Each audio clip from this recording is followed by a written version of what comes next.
ओम श्री गण गणपति नमः। श्री गणेश की वंदना कर, दिन के स्वामी श्री हरिवष्णु विष्णु की आराधना कर, इष्ट देव का ध्यान कर, गुरुजनों को नमन कर, अभिनंदन करते हैं आपका वरुण स्रोत द्वारा प्रस्तुत आज के दैनिक पंचांग में।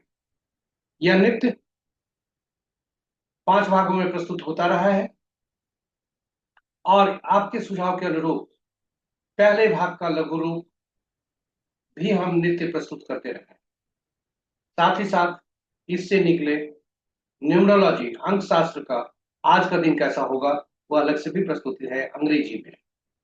और आज जिनका जन्म तिथि है 19 तारीख को, उनका उनके संबंध में कुछ बातें, कुछ चर्चा अलग प्रस्तुति में, ये सब अलग प्रस्तुति में किए जा चुके हैं। तो चलिए पंचांग की तरफ चलते हैं। आम चल बोलचाल की भाषा में पंचांग जब भी हम चर्चा करते हैं तो वह शुभ और अशुभ मुहूर्त की ओर हमें ले जाता है और हम वहीं तक सीमित हो जाते हैं। हमारी जो कल्पना है, हमारी सोच एक सीमित हो जाती है कि पंचांग शुभ और अशुभ मुहूर्त जानने का एक माध्यम, बल्कि जबकि यह इससे कहीं ज्यादा बढ़कर पंचांग की हमारे जीवन में अहम भूमिका होती है। यह केवल शुभ मुहूर्त और अशुभ मुहूर्त जानने का माध्यम नहीं है, यह हम सब व्यक्ति की निर्णय क्षमता को सुदृढ़ करता है, आत्मबल को बढ़ाता है। पंचांग प्रकृति और ब्रह्मांड की ऊर्जा के साथ संतुलन स्थापित करने में सहायक होता है, जिसके फलस्वरूप हम सबके जीवन में शांति, समृद्धि और सकारात्मकता का संचार होता है। तो आइए पंचांग का अनुसरण करके हम अपने जीवन को अधिक सफल और समृद्ध बनाएं। साथ ही साथ साझा करें इसे अपने मित्रों, परिजनों तथा शुभेच्छुओं के संग, ताकि वे भी पंचांग का अनुसरण करके अपने जीवन में शांति, समृद्धि और सकारात्मकता का संचार सुनिश्चित करें और अपने जीवन को अधिक सफल और समृद्ध बनाएं। तो चलिए पंचांग की तरफ चलते हैं। यहाँ ये बताते चले कि इसमें जो भी डेटा लिए गए हैं उत्तरी पंचांग से लिए गए हैं, छवि गूगल से ली गई है और यह प्रस्तुति आप तक यूट्यूब के माध्यम से पहुंचाई जा रही है। तो पंचांग के पहले भाग में आपका स्वागत है।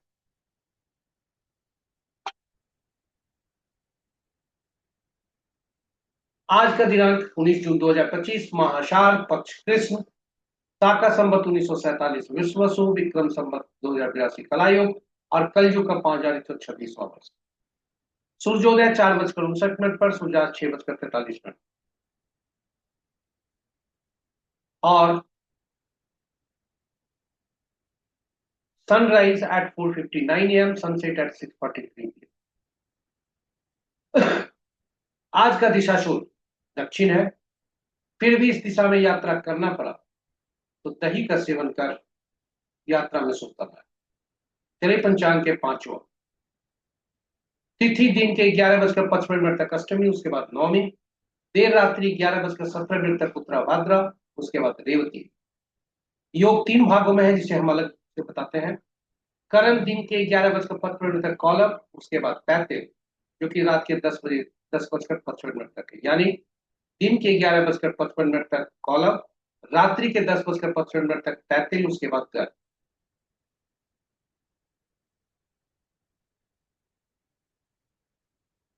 योग प्रातः 5:24 तक आयुष्मान और उसके बाद कल भोर 2:46 तक सौभाग्य और तत्पश्चात रोपण।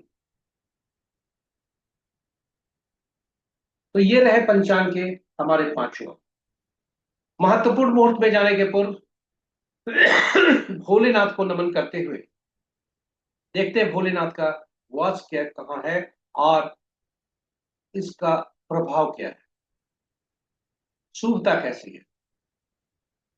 तो जब तक अष्टमी तिथि है, भोलेनाथ गौरी के सानिध्य में है जो सुप्रद है, और उसके बाद नवमी होने पर वे सभा स्थल में होते हैं जो कि अशुभ है। महत जय भोलेनाथ। महत्वपूर्ण मुहूर्त महत्वपूर्ण मुहूर्त में, शुभ मुहूर्त में अभिजीत मुहूर्त दिन के 11:23 से 12:18 दिन तक, अमृत काल संध्या 6:42 से 8:13 संध्या तक, सर्वात सिद्धि योग देर रात्रि 11:17 से 4:59 तक, विजय मुहूर्त अपराह्न 2:08 से 3:03 तक, गोधूली विला संध्या 6:42 से 7:02 तक, और निशिता मुहूर्त देर रात्रि 11:30 से मध्य रात्रि 0:12 तक। रात्रि में किए जाने वाले पूजा पाठ जब तक साधना तंत्र मंत्र आदि के लिए निशिता मुहूर्त श्रेष्ठ हुआ करते हैं। सर्वार्थ सिद्धि योग देर रात्रि 11:13 से कल सूर्योदय तक। अशुभ मुहूर्त में राहु काल 1:34 से 3:17 तक। गुलिक का प्रातः 8:25 से दिन के 10:08 तक। यमगंड प्रातः 9:32 से 11:04 तक। वर्ज मुहूर्त प्रातः 7:15 से प्रातः 8:48 तक। गंड मुहूर्त देर रात्रि 11:17 से कल सूर्योदय तक। और पंचक अहोरात्रि यानी आज के सूर्योदय से कल के सूर्योदय तक। आज का पंचक शुभ है। ग्रहों के आकाशीय स्थिति को देखते हैं तो चंद्रदेव मीन राशि में आ चुके हैं और अंश के अनुसार चंद्रदेव, मंगल देव, बुध देव, बृहस्पति देव, शुक्र देव तथा शनि देव शक्तिशाली ग्रह। सूर्य देव और राहु देव तथा केतु देव अधिक कमजोर चल। राशि के अनुसार यदि हम स्थिति को देखें तो मित्र राशि में 3 ग्रह, शत्रु राशि में 1 ग्रह, सब राशि में 4 ग्रह है, स्व राशि में 1 ग्रह।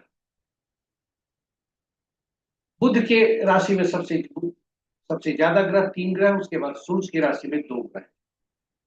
चंद्रमा और शुक्र को छोड़कर शेष सभी ग्रहों की राशियों में 1-1 ग्रह। किसी भी ग्रह का राशि परिवर्तन नहीं है। नक्षत्रों के अनुसार यदि हम ये देखें तो शुक्र और शनि देव अपने नक्षत्र में भ्रमण कर रहे हैं। बृहस्पति देव राहु के भ्रमण की नक्षत्र में है और केतु देव बृहस्पति के नक्षत्र में है। इस प्रकार बृहस्पति देव और राहु देव का नक्षत्र परिवर्तन।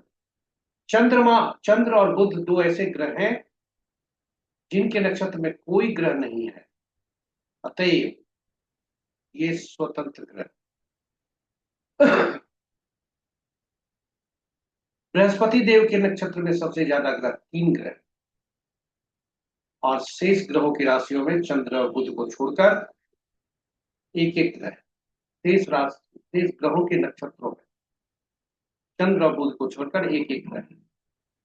इस प्रकार हम हमारी प्रस्तुति यहाँ पर पहले भाग की अब समाप्त होने को है। अब ग्रहों के गोचर की तालिका जो माह जून का शेष बच गया है वह यह है। बुधदेव 22 जून को राशि परिवर्तन करेंगे। शुक्रदेव 29 जून को राशि परिवर्तन करेंगे। बृहस्पति देव 12 जून से अस्त चल रहे हैं, 9 जुलाई तक रहेंगे। चंद्रदेव 24 जून से 26 जून तक अस्त होने वाले हैं। इस माह जून माह में कोई भी ग्रह वक्री नहीं। तो ये रहे हमारे पहले भाग की प्रस्तुति। अब हम आपको ले आते हैं, आए हैं चंद्रमा जिस नक्षत्र में है जन्म कुंडली में, और आज चंद्रमा जिस नक्षत्र में, दोनों की तुलना कर आज का दिन आपका कैसा हो रहेगा। तो चंद्रमा जिस नक्षत्र में उनके नक्षत्र समूह के स्वामी, और आपके जन्म पत्रिका में चंद्रमा जिस नक्षत्र में है उनके नक्षत्र समूह के स्वामी, और आज चंद्रमा जिस नक्षत्र में उनके नक्षत्र समूह के स्वामी आपस में क्या फल दे, इसे तारा बलम कहा जाता है। यह पद्धति अद्भुत पद्धति है जो 9 तारा चक्र पर आधारित है। चंद्रमा जिस नक्षत्र में जन्म पत्रिका में है और चंद्रमा जिस नक्षत्र में आज है, इसे केवल आज ही के परिप्रेक्ष्य में देखा जा सकता है। जबकि 9 तारा चक्र चंद्रमा जिस नक्षत्र में है उनके नक्षत्र समूह के स्वामी विभिन्न परिस्थितियों में कैसा फल दे रहे हैं यह हम जान सकते हैं। और इसे जानने के क्या क्या जान सकते हैं इसमें, यह जातक के जीवन पर्यंत की कहानी बताता है। दशा महादशा का फल कैसा होगा हम आगे से जान सकते हैं। खराब महादशा का फल होगा, हम अपने मानसिक रूप से अपनी विषम स्थितियों को झेलने के लिए तैयार रहेंगे ताकि हमारी पीड़ा कम हो। सावधानी बरतेंगे। शुभ है तो सारे शुभ कामों का निपटारा उसी समय करें। हमारे जन्म कुंडली में जो ग्रह बैठे हैं हो सकता है भाग्य भाव के स्वामी हो, लेकिन 9 तारा चक्र के अनुसार फल अच्छे नहीं मिल रहे हैं तो परिणाम 9 तारा चक्र पर ही आधारित होता है, क्योंकि ग्रहों के मन नक्षत्र ही हुआ करते हैं। ग्रह अपना फल नहीं देते, अपने नक्षत्रों पर। तो ग्रह के साथ ही साथ जीवन में हम हमारे साथ जो भी व्यक्ति मिलते हैं, जुड़ते हैं, उनसे हमारा संबंध कैसा होगा, यह भी इस नवतारा चक्र से हम जान सकते हैं। तो नवतारा चक्र पद्धति है ना अद्भुत, बहुत ही सटीक। और इसी कारण हमने एक वीडियो उस पर डाला है विस्तार से, कैसे नवतारा चक्र निकाला जाता है, कैसे उसकी गणना की जाती है और क्या क्या फल है। साथ ही साथ भगवान राम, माँ सीता और हनुमान जी की कुंडली, पवन पुत्र हनुमान की कुंडली भी हमने रखी है। और हम जानते हैं कि आपस का क्या संबंध था इन तीनों में, और नवतारा चक्र क्या बता रहे हैं, यह भी जो जो कुंडली है उससे सटीक साबित होता है। तो जरूर देखें, और आपके सुझाव के अनुसार उसका प्रैक्टिकल वीडियो नवतारा चक्र पर हमने अलग से भी डाला है। तो आप देखें और साझा करें अपने मित्रों, स्वजनों, परिजनों और शुभेच्छुओं के संग, ताकि उन्हें भी इसका आभास हो सके और अपने दिन को, अपने भविष्य को भी सुदृढ़ कर सके। तो चलिए संक्षेप में बताते हैं, क्योंकि नक्षत्र ग्रहों के मन नक्षत्र होते हैं इसलिए, और 27 नक्षत्र होते हैं, कुल 27 नक्षत्र है, ग्रह 9 ही हैं। तो कौन ग्रह, कौन नक्षत्र किसका फल देंगे, ये करने के लिए नक्षत्रों को 3 श्रेणियों में रखा गया। पहला श्रेणी में पहला से 9वां नक्षत्र, दूसरा में 10वां से 18वां, तीसरा से 19वां से 27वां। इस तरह से 3 समूह बने। ग्रहों को महादशा के क्रम में रखा गया, यानी पहले केतु, उसके बाद शुक्र, फिर सूर्य, फिर चंद्रमा, मंगल, राहु, बृहस्पति, शनि, बुध। यानी पहला ग्रह केतु, दूसरा शुक्र, तीसरा सूर्य, चौथा चंद्र, पांचवा मंगल, छठा राहु, सातवां बृहस्पति, आठवां शनि और 9वां बुध। इस तरह से क्रम संख्या बनी। और हर श्रेणी में से नक्षत्र को जो 3 श्रेणी बनी थी, हर श्रेणी में से पहला नक्षत्र, 10वां और 19वां, यानी पहला जो हर नक्षत्र पर रहे, हर श्रेणी में से उनका स्वामित्व पहले ग्रह को दिया गया। दूसरा जो समूह बने, दूसरा 11वां और 20वां, यानी हर समूह में से दूसरा नक्षत्र, उनका स्वामित्व दूसरे ग्रह को दिया गया, यानी शुक्र को।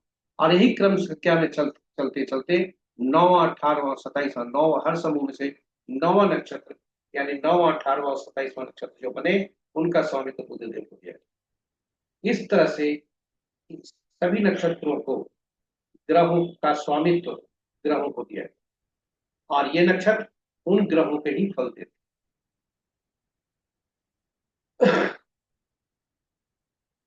अब फलित कैसे करते हैं, यह बहुत ही महत्वपूर्ण है।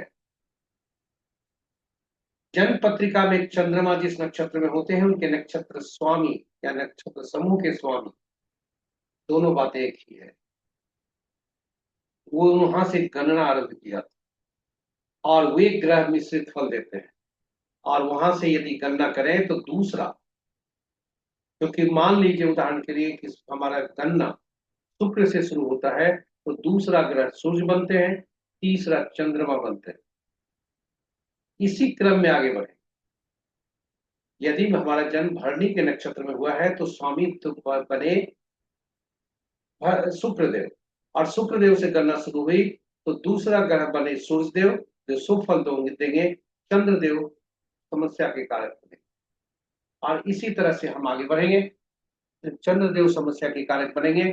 फिर चंद्रदेव के बाद मंगल देव हैं, वो ठीक है। चंद्रदेव, शुक्र के बाद दूसरा तीसरा चंद्रदेव बने, हाँ फिर मंगल देव बनेंगे, जो चौथा ग्रह वहां से हुए। पांचवा ग्रह इसके राहु बनेंगे, जो कि राहु प्रतिनिधि बनेंगे। फिर छठा ग्रह बृहस्पति बने, जो शुभ है। सातवां ग्रह इनके शनि बने, जो कि नैथनी के कारक।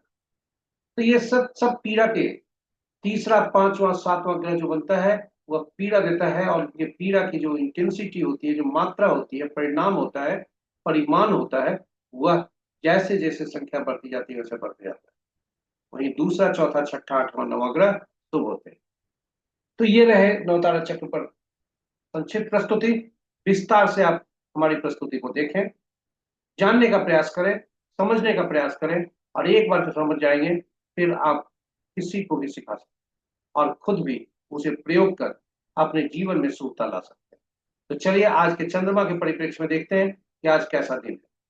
चंद्रमा आज जो गोचर कर रहे हैं वह पहले 11:17 तक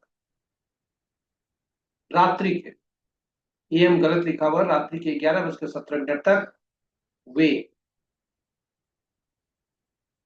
उत्तरा भाद्रपद नक्षत्र में है, और तत्पश्चात 11:17 के पश्चात वे रेवती के नक्षत्र में आते हैं। एम को यहाँ पीएम पर है, भूल सुधार के लिए, भूल के लिए हम क्षमा चाहते हैं। तो इसको देखने के लिए हम जिस नक्षत्र में जन्मे हैं, वर्टिकली जो हमने देखा, यह हमने उन चंद्रमा जिस नक्षत्र में वह कॉलम रो को पकड़ेंगे, यानी हॉरिजॉन्टली हम पकड़ेंगे कि मेरा जातक का जन्म किस नक्षत्र में हुआ है। यानी यदि जातक का जन्म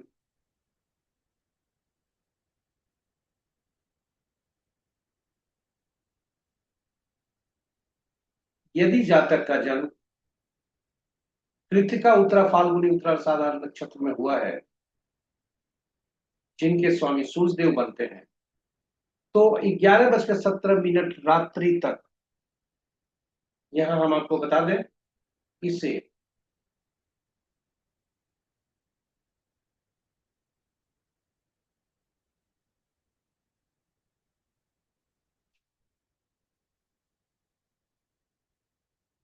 ग्यारह 17 पीएम पर है।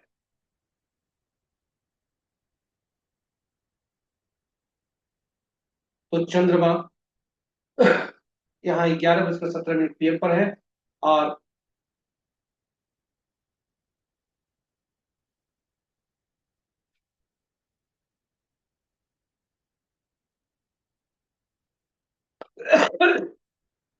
चंद्रमा 11:17 तक इस जातक के लिए जिनका जन्म कृत्तिका, उत्तरा, फाल्गुनी या उत्तराषाढ़ा के नक्षत्र में हुआ है, साधक का रूप काम करेंगे और शुभ देव फल देंगे, लेकिन उसके बाद नैधन्य है, काफी पीड़ादायक है, सावधान रहने की जरूरत है। वहीं यदि हम किसी जातक का, यदि हम देखना चाहें कि आर्द्रा, स्वाति या सतविसा नक्षत्र में किसी का जन्म हुआ है, तो पहला भाग विपत हो सकता है, दूसरा भाग क्षेम हो सकता है।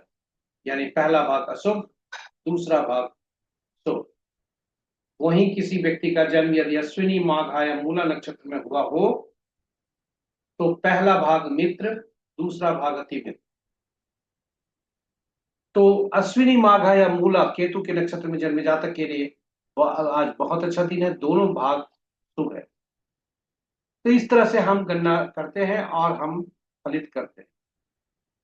तो चलिए, यह अभी तक हमने, आप देखें और उचित उपाय करें। कुछ लोगों का कहना था, सुझाव था कि इसके उपाय क्या है, यदि आज का मुहूर्त हमको देखना है और वह मुहूर्त हमें में कोई अशुभ नक्षत्र आ रहे हैं, तो उसका उपाय क्या है। तो उपाय हमने जरूर कहीं से हमने खोज निकाला है, किंतु यह उपाय अपुष्ट है, यानी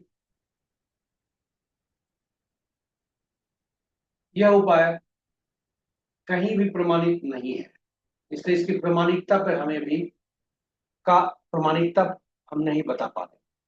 फिर भी यदि जन्म नक्षत्र में आपका कोई पड़ता है, यानी किसी व्यक्ति का जन्म रेवती में हुआ है, तो बुध के नक्षत्र में हुआ है, तो जन्म नक्षत्र में आएगा, या शनि के नक्षत्र में हुआ है तो भी जन्म नक्षत्र में आएंगे। तो वैसी स्थिति में पीला कद्दू, पत्ते वाली सब्जी का दान करें। यदि विपत में कोई ये है, अगर आज के दिन है तो गुड़ का दान करें, प्रत्यरी में है तो नमक का दान करें, किंतु नैधन्य है तो उस मुहूर्त को त्याग दें। बहुत मजबूरी हुई तो तिल सहित स्वर्ण का दान। किंतु फिर बता दें, यह परिहार, यह उपाय अपुष्ट है, प्रमाणित नहीं है। आपके सुझाव के अनुसार हमने संकलित किया है कहीं से खोज कर। इन्हीं शब्दों के साथ अभी तक हमने देखा कि चंद्रमा किस नक्षत्र में है, उसके अनुसार कैसा फल होगा। अब हम देखते हैं चंद्रमा किस राशि में है, उसका कैसा फल होगा। तो चंद्रमा आज मीन राशि में है और आज राशि परिवर्तन नहीं है, इसलिए चंद्रमा जिस आपके जन्म कुंडली में चंद्रमा जिस नक्षत्र में है, जिस राशि में है, और आज चंद्रमा जिस राशि में है, उसका दोनों का ताल मिलकर कैसा फल होगा, वह आज हम चंद्र बलम के द्वारा आपके समक्ष प्रस्तुत कर रहे हैं। तो वृषभ राशि, मिथुन राशि, तो यहाँ पुनः बता दें, लगन से नहीं देखें इसे, यह देखें आपका चंद्रमा जिस राशि में। हो सकता है कि लगन आपका वृश्चिक राशि का हो और चंद्रमा धनु राशि में बैठे हो, तो धनु राशि का आपका चंद्रमा, आज का धनु राशि ही आपका राशि। तो वृषभ राशि वाले, मिथुन राशि वाले, कन्या तुला वाले, मकर और मीन राशि वाले के लिए दिन शुभता का है। और वहीं मेष, सिंह, वृश्चिक, धनु और कुंभ, इन राशि वालों के लिए थोड़ा सावधान रहने की जरूरत है, वाद विवाद से दूर रहने की जरूरत है, इष्ट देव का ध्यान करने की आवश्यकता है। तो इन्हीं शब्दों के साथ यह प्रस्तुति को यही विराम देते हैं। अगले भाग में हम चलते हैं जो चौघड़िया ज्योतिष से। चौघड़िया ज्योतिष मुहूर्त, शुभ और अशुभ मुहूर्त बताता है, और यह मुहूर्त, शुभ और अशुभ मुहूर्त विभिन्न कार्यों के लिए किया जाता है, नया कार्य आरंभ करने के लिए या कोई शुभ काम करने के लिए, पूजा पाठ आदि के लिए। यदि कोई व्यक्ति कोई मुहूर्त नहीं देख पाया या मुहूर्त नहीं देखना चाहता हो, तो उसे सलाह दिया जाता है कि कम से कम चौघड़िया जरूर देखना। इसकी उपयोगिता काफी है, और यही वजह है कि इसके लिए हमने अंग्रेजी में यूटिलिटी ऑफ चौघड़िया और हिंदी में चौघड़िया की उपयोगिता पर अलग वीडियो डाला है। विस्तार से हमने बताने की कोशिश की। तो संक्षेप में देखते हैं। 8 चौघड़िया दिन के होते हैं, 8 चौघड़िया रात के होते हैं, और किंतु 7 ही साप्ताहिक दिन होते हैं, इसलिए 7 चौघड़िया साप्ताहिक दिन के अनुसार उनका नामकरण किया गया। और 8वां चौघड़िया जो होता है, जो पहला चौघड़िया होता है, उसी के पुनरावृत्ति उस दिन का होता है। तो 7 चौघड़िया, 7 साप्ताहिक दिन, और 7 साप्ताहिक दिन के स्वामी 7 ग्रह बनते हैं, और वे 7 ग्रह विभिन्न विशेष कार्य करने के लिए उपयोगी हुआ करते हैं। इसलिए 7 चौघड़िया कोई न कोई विशेष कार्य करने के लिए अधिकृत है, और इसलिए उन चौघड़िया का उपयोग विशेष कार्य करने के लिए किया जा सकता है। यही चौघड़िया की उपयोगिता है। चौघड़िया की उपयोगिता उपयोग करते समय यह सुनिश्चित करना चाहिए, क्योंकि दिन का चौघड़िया काल रात, काल वेला, वार वेला और राहु काल से ग्रसित हो सकता है, और रात्रि का चौघड़िया काल रात्रि से ग्रसित। इस परिस्थिति में जब भी अशुभता से अधिव्याप्त हो कोई चौघड़िया, तो उसका त्याग कर देना चाहिए, क्योंकि उसमें शुभता का तो नामो निशान नहीं है, अशुभता ही ज्यादा लाभ नहीं मिलेगा। और इस प्रकार आज का चौघड़िया यदि देखें, तो आज दिन बृहस्पतिवार है, शुभ चौघड़िया से दिन आरंभ हो रहा है और शुभ चौघड़िया से दिन समाप्त हो रहा है। और दिन का चौघड़िया, अमृत चौघड़िया 1:34 से 3:17 तक राहु काल से ग्रसित है। काल चौघड़िया जो 3:17 से संध्या 5 बजे तक है, काल वेला से ग्रसित है। और 5 बजे से 6:43 तक जो शुभ चौघड़िया है, जो पहले चौघड़िया की पुनरावृत्ति है, वह वार वेला से ग्रसित।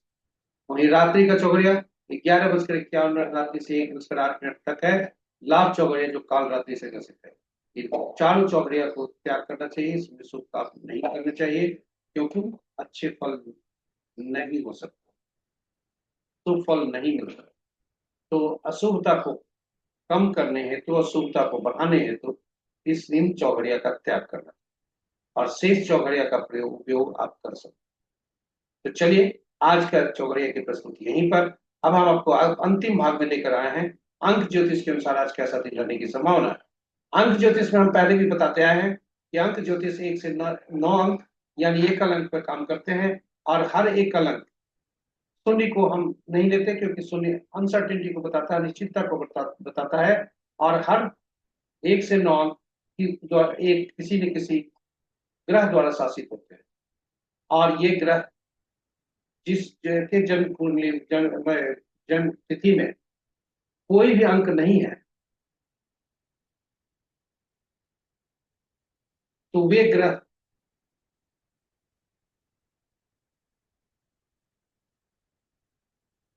किसी भी स्थिति में, अगर वो ग्रह नहीं है, तो उन ग्रह कोई भी अंक नहीं उपलब्ध है तो उन ग्रह की ऊर्जा जो भी मिलनी है वह नहीं मिल पाती, और वह अंक असंतुलित हो जाता है, वह दिशा असंतुलित हो जाती है, जिस दिशा को वह अंक रिप्रेजेंट करती है, प्रतिनिधित्व करती है। तो इस तरह से हम इसको निकालते हैं। अंक ज्योतिष में जो हमें शब्दों के समूह मिलते हैं, जो अक्षरों के समूह से शब्द बनते हैं, उन्हें भी अंकों में परिवर्तित कर आकलन अंक ज्योतिष में किया जाता है, क्योंकि हर अक्षर का अंकीय मूल्य होता है, और शब्द उस शब्द को अंक में प्रयुक्त हुए अंकों को अक्षरों को उनके अंकीय मूल्य से परिवर्तित कर फिर अंकों को जोड़कर एक अलग में परिवर्तित कर हम उसका उपयोग करते हैं। तो ये रहे आपके अंक ज्योतिष के अनुसार हर अक्षर के अंकीय मूल्य।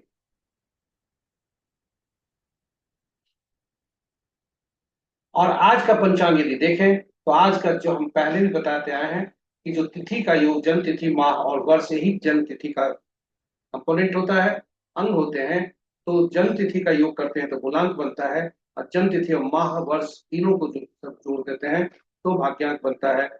ड्राइवर, एक ड्राइवर होता है, कंडक्टर होता है। तो आज का एक ड्राइवर है, 7 कंडक्टर है, और 1 और 7 का आपस में संबंध तटस्थता का है। तो 2.5 स्टार ही मिल रहे। तो आज का दिन यदि देखें तो एक मूलांक वाले आज का दिन जिनके लिए शुभ है वे मूलांक है उनका 4, जिनका जन्म 4-13-22-31 को जन्म हुआ है। 6, जिनका जन्म 6 किसी भी माह का 6-15-24 को जन्म हुआ है। और 8, जिनका जन्म किसी भी 8-17-26 को किसी भी माह का हुआ है। इनके लिए दिन आज शुभ के संकेत है। और जिस जातक का जन्म किसी भी माह का 1-10-19-28 एक मूलांक बनता है, 2-11-20-29 दो मूलांक बनता है, 5-14-23 5 मूलांक बनता है, 7-16-25 7 मूलांक बनता है। इनका जो जन्म तिथि अगर किसी का है तो आज दिन सामान्य होंगे, क्योंकि इनका संबंध 7 अंक से तटस्थता का है। आज के भाग्यांक और कंडक्टर से तटस्थता का, शत्रुता का संबंध वैसे जातकों के से है, वैसे मूलांक से है जिनका जन्म 3-12-21-30 को हुआ है, यानी 3 तारीख को हुआ है। 3 मूलांक हुआ है, 3 किसी भी माह का 3-12-21-30 को जन्मा है, जन्म तिथि हुई है, तो वो शत्रुता है, दिन अच्छा नहीं होने की संभावना। और वहीं 9 मूलांक वाले जिनका जन्म तिथि 9-18-27 तारीख को किसी भी माह का हुआ है, वे अति शत्रु। यहाँ यह बताते चले कि 7 मूलांक वाले लोगों के लिए आज का दिन दिखने में तटस्थता का है, 7 और 7 का संबंध, किंतु सफलता का दर 10% है, जो कि डिसअपॉइंटमेंट देगा। मैरिज लाइफ थोड़ा सा डिस्टर्ब कर सकता है, कुछ परेशानियां हो सकती है, इसलिए कृपया 7 मूलांक वाले भी सावधान। इन्हीं शब्दों के साथ आज की प्रस्तुति यहीं पर समाप्त होती है। आप हमारे साथ बने रहे इसके लिए बहुत बहुत धन्यवाद। आज यदि इस प्रस्तुति को पहली बार आप देख रहे हैं तो आप YouTube के चैनल को सब्सक्राइब करें, नोटिफिकेशन बटन को दबाएं, साथ ही साझा करें इस प्रस्तुति को अपने मित्रों, परिजनों, शुभेच्छुओं के संग, ताकि वे भी पंचांग और आदि का अनुसरण कर अंक ज्योतिष को अपना आत्मसात कर अपने जीवन में शुभता लाएं, और परिजनों को, अपने संबंधियों के को भी सुरक्षित और शुभता लाएं, सुरक्षित रखें और शुभता लाएं। इन्हीं शब्दों के साथ हम आपसे विदा लेते हैं। कल तक के लिए आज इतना ही, और कल तक के लिए जय श्री कृष्ण, जय हरि कृष्ण।